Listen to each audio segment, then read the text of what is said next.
যখনই সমাজ আর ধর্মকে বাঁচানোর তাগিদে আমাদের রাস্তায় বেরোনোর প্রয়োজন হয়ে পড়ে, তখনই আমরা বলি আজ আমার ছেলের স্কুল রয়েছে, আজ আমার মেয়ের টিউশন রয়েছে, আমার অফিসে প্রচুর কাজ রয়েছে, আমাকে দোকান বন্ধ করতে হবে, এরকম প্রচুর অজুহাত দেই।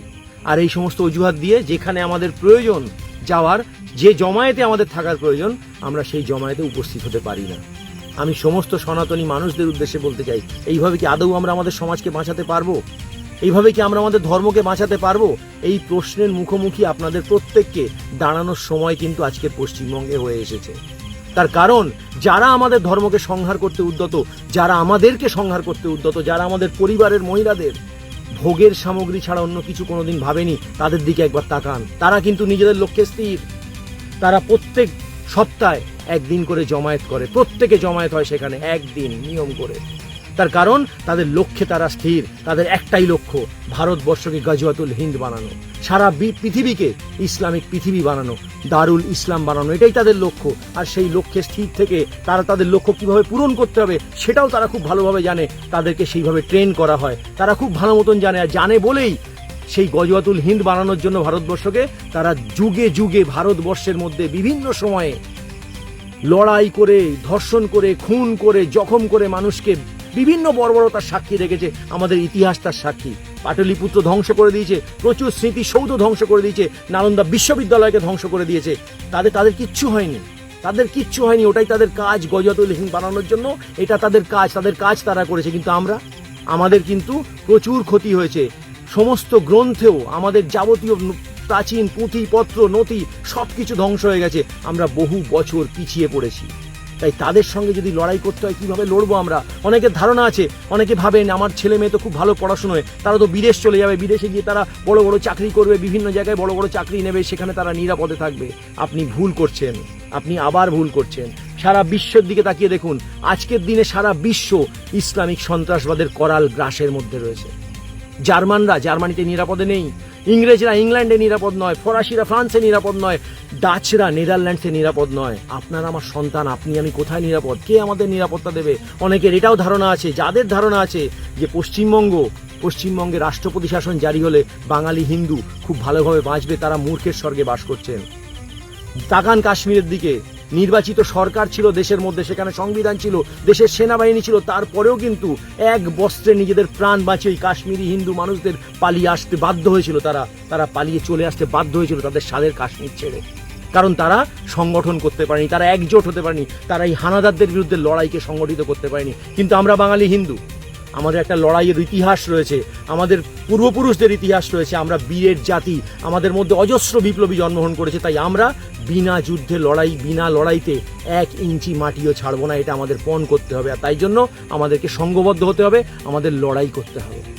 এটাই হচ্ছে আমাদের কাজ। তাই সংবিধান আপনাকে যে অস্ত্র রাখার অনুমতি দিয়েছে, আমাদের নিত্য নৈমিত্তিক ব্যবহার্যের জন্য যে সমস্ত অস্ত্র আমরা রাখতে পারি নিজেদের আত্মরক্ষার্থে, সেই সমস্ত অস্ত্র রাখুন, সাংবিধানিক নিয়ম মেনে সমস্ত অস্ত্র রাখুন এবং সেগুলো চালানো প্র্যাকটিস করুন। কারণ প্রাথমিকভাবে আপনার পরিবার যদি আক্রান্ত হয়, আপনাকেই বাঁচাতে হবে, অন্য কেউ কিন্তু আপনাদের বাঁচাতে আসবে না, আপনাকেই বাঁচাতে হবে।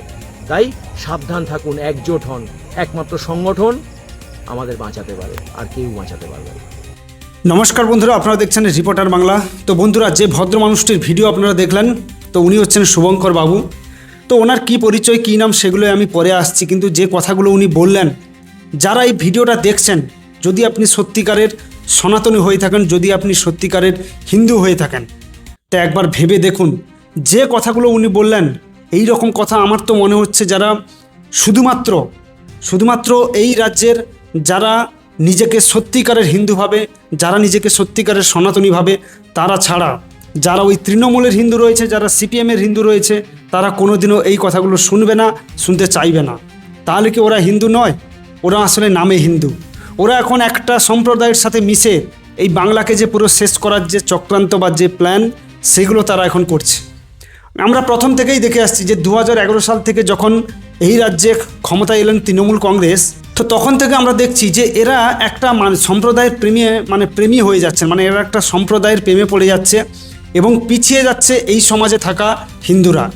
তো ঘটনাটা প্রথম দিক থেকে কিছুটা ঠিক থাকলেও পরবর্তীতে কিন্তু এই ধারণা কিন্তু পুরো রুদ্র রূপ নেয় এবং সেখানে আমরা দেখতে পাই যে প্রত্যেকটা জায়গায় হিন্দুরা অপমান হচ্ছে, হিন্দুরা মার খাচ্ছে। এই মমতা ব্যানার্জির শাসনকালে বা এই তৃণমূল সরকারের আমলে যা দেখতে পাচ্ছি আমরা, যে আগামী 5 বছর যদি এই সরকার কোনোভাবে 26 সালে টিকে যায়, তাহলে হিন্দু বলতে থাকবে বলে আমার কই মনে হয় না। এবং যে কয়েকটা থাকবে তাদেরকে চুপ করে থাকতে হবে। তার কারণ এই সরকারের এখন টেন্ডেন্সি একটা নতুন, মানে অন্য টেন্ডেন্সি হয়ে গেছে। এরা এখন চাইছে যে এই রাজ্যটাকে বাংলাদেশ বা পাকিস্তান বানানোর মতো, মানে বাংলাদেশ তো করবে এরকম একটা টার্গেট তারা নিয়েই নিয়েছে।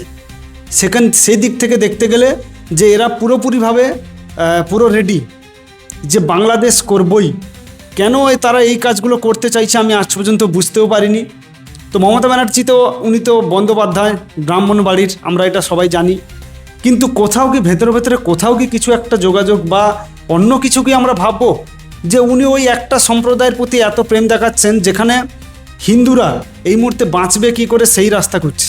আপনি এই রাজ্যে যতগুলো ঘটনা দেখবেন, প্রত্যেকটা ঘটনায় কিন্তু জড়িত রয়েছে ওই বিশেষ সম্প্রদায়ের মানুষ, এবং তাদেরকে বাঁচিয়ে দিচ্ছে এই রাজ্যের তৃণমূল প্রশাসন বা মমতা বন্দ্যোপাধ্যায়ের সরকার। তারা চেষ্টা করছেন যে ওদের যেন কিছু না হয়। ক্ষমতায় থেকে আপনি কি করবেন? আপনি ক্ষমতায় আছেন, আরও যদি 10 বছর আপনি ক্ষমতায় থাকেন, কি করবেন আপনি? কিন্তু যাওয়ার আগে অন্তত বাঁচিয়ে দিয়ে যান সবাইকে, এইভাবে শেষ করে যাবেন না। আপনি যে প্ল্যান করেছেন পুরো রাজ্যটাকে শেষ করার, অন্তত মানুষগুলোকে বাঁচতে দিন। আমি বলবো না যে আপনারা বিজেপি সরকারকে ক্ষমতায় আনুন, কে কাকে ভোট দেবে না দেবে সেটা তার ব্যক্তিগত ব্যাপার, কিন্তু এটুকু রিকোয়েস্ট করবো যে তৃণমূলকে দেবেন না। একটা বিশেষ সম্প্রদায়ের মানুষ যারা বাংলাদেশ থেকে এসে এই রাজ্যে রয়েছে, তারা পুরো এই বাংলাটাকে শেষ করার যে একটা প্ল্যান করছে, সেটা এখনও পর্যন্ত এই রাজ্যের যারা প্রচুর মূর্খ হিন্দুরা রয়েছে তারা বুঝতে পারছে না। অ্যাকচুয়ালি এই সবাই বলছে যে এত যদি এগুলো হচ্ছে তাহলে মমতা ব্যানার্জি ভোট পাচ্ছে কি করে? মমতা ব্যানার্জি ভোট পাচ্ছে নাকি জোর করে নিয়ে নিচ্ছে, এটা আপনারা কখনো ভেবে দেখেছেন? যারা গ্রামের মানুষ, যাদের বাড়িতে মানে এখনও পর্যন্ত পশ্চিমবঙ্গের প্রায় 30 থেকে 35% জায়গায় প্রচুর গরিব মানুষ রয়েছে, তাদের বাড়িতে টিভি নেই। যারা জানেই না কোথায় কি হচ্ছে, শুধু জানে যে মাসে আমার তো 1000 টাকা ঢুকে যাচ্ছে লক্ষ্মী ভাণ্ডারে, তাহলে ভোটটা আমাকে দিদিকে দিতে হবে, এইটুকু তারা জানে। আপনি যে কোনো প্রত্যন্ত গ্রামীণ অঞ্চলে চলে যান, সেখানে গিয়ে সাধারণ মানুষ যারা একদম গরিব বাড়ির, গরিব তো প্রচুর রয়েছে এই রাজ্যে, তো তাদের বাড়িতে গিয়ে আপনারা জিজ্ঞেস করবেন যে আপনি কাকে ভোটটা দেবেন, তারা প্রথমে মমতা বন্দ্যোপাধ্যায়ের নাম বলবে, কিন্তু উন্নয়নের কথা বললে ওনা কিছু বলতে পারবেন। তার মানে ওনারা তো জানেই না যে আদৌ রাজ্যে কি হচ্ছে না হচ্ছে, মমতা বন্দ্যোপাধ্যায় কী করেছে না করেছে। তার যারা প্রিয় ভাইয়ারা রয়েছে তারা কত কোটি টাকা মানুষের শেষ করে মানুষকে মেরে দিয়েছে, চাকরি মানুষের চলে গেছে, গ্রামের সাধারণ মানুষ এগুলো নিয়ে কোনো মাথা ব্যথাই নেই। এবং তাদেরকে যদি আপনি বলেন যে এরকম হিন্দুরা আক্রান্ত হচ্ছে, তো এখন এইরকমই টেন্ডেন্সি হয়ে গেছে, যারা বিজেপি যারা করছে যে সমস্ত হিন্দু, তারা বাদে বাকি যারা রয়েছে তৃণমূলের হোক বা সিপিএমের হোক, তাদের এরকম একটা মানসিকতা চলে এসছে যে তাদের ক্ষেত্রে হচ্ছে তো আমার কি, আমার তো কিছু হয়নি, তো সে হিন্দুরা মারা গেল তো আমার কি হয়েছে, অমুক জায়গায় অমুক হিন্দু মারা গেল তো আমার কি। তো এইভাবেই কিন্তু রাজ্যটা চলছে। যারা চিৎকার করছে, অনেকে বলছে হিন্দুরা এখনও সজাগ হয়নি, হিন্দুরা সজাগ হবে কি করে? তাদেরকে সেইভাবে বোঝানোর মতো লোকটা কোথায়? আপনি গ্রামাঞ্চলে একদম ভেতরে চলে যান, সেখানে যেগুলো তৃণমূল ক্ষমতায় রয়েছে আপনাকে ঢুকতেই দেবে না। আপনি যে একটা হিন্দুকে বোঝাবেন, অথচ তারা কিন্তু হিন্দু। যে নেতাগুলো আপনাকে আটকাচ্ছে তারা কিন্তু জানে যে হিন্দুদের সাথে কি হচ্ছে, এরপরে হিন্দুরা আদৌ থাকবে কিনা, হিন্দুরা বাঁচতে পারবে কিনা, তারা কিন্তু সেগুলো জানে। তারা সেগুলো জানার পরও কিন্তু আপনাকে আটকাবে। তার কারণ আপনি গিয়ে একটা হিন্দুত্ব বোঝাবেন, তারপরে সেখান থেকে সেই মানুষের ভোট চেঞ্জ হয়ে যাবে। তো সেখানে তাহলে যে মানুষটা এখন নেতা হয়ে আছে সে তো আর পদে থাকতে পারবে না পরে, তাহলে সেই মানুষটার ক্ষতি হলো। তো সে কেন চাইবে যে আমি আপনাকে ঢুকতে দেবো এই এলাকার ভেতরে? এইভাবেই কিন্তু চলছে।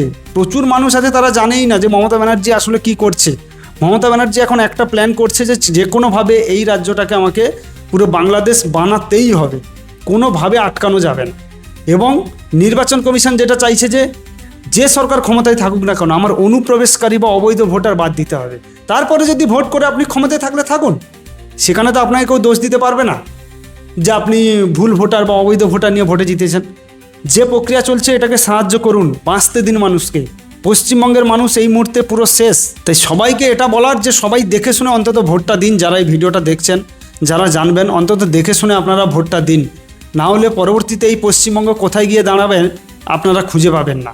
পুরো তো শেষ। শিক্ষা স্বাস্থ্য এগুলো নতুন করে কিছু বলবো না, এগুলো যিনি শাসক রয়েছেন তাদের তো 90%ই মূর্খ। আমাদের এলাকা, আমাদের পাশের এলাকা দেখছি সব নেতা হয়ে গেছে, 4 পর্যন্তই পড়েনি, 4 পাস করেনি, তারা নেতা হয়ে গেছে। এইভাবেই কিন্তু চলছে। যাই হোক, যদি আপনাদের কিছু বলার থাকে অবশ্যই কমেন্ট করে বলবেন। এবং এই ভিডিওটাই দাদাভাই ভিডিও, দাদাভাইয়ের নাম হচ্ছে শুভঙ্কর, যদিও আমি টাইটেলটা জানি না। তো যারা দেখছেন এই ভিডিওটা, দাদার ফেসবুক রয়েছে, আপনারা অবশ্যই ফলো করে রাখুন ফেসবুক পেজ, এবং যদি ভালো লেগে থাকে অবশ্যই ভিডিওটি শেয়ার করবেন।